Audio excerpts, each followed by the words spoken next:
This is my bike check at my 2011 Kink Gap XL.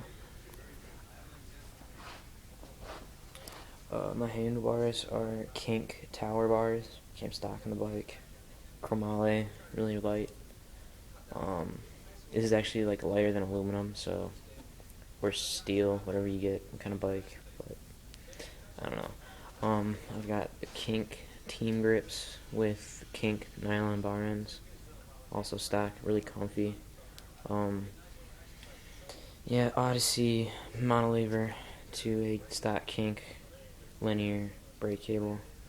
I've got Mission React stem, pretty nice.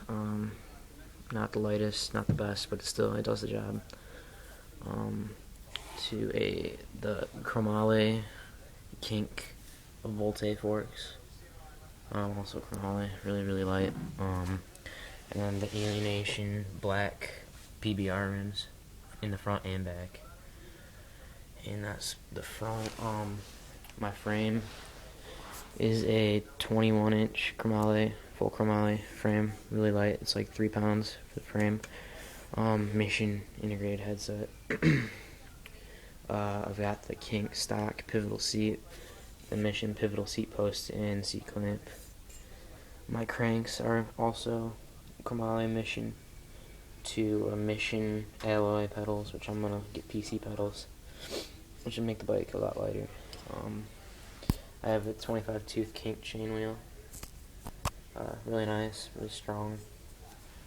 It doesn't bend very easy. Also in the back, I've got a 9-tooth sealed rear cassette. And then, like I said, the Alienation black PBR rims.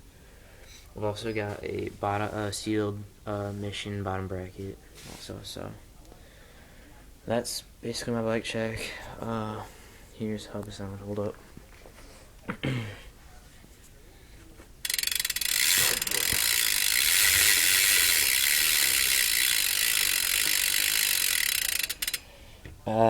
That's the best I can do for right now because I have to hold the camera with one hand.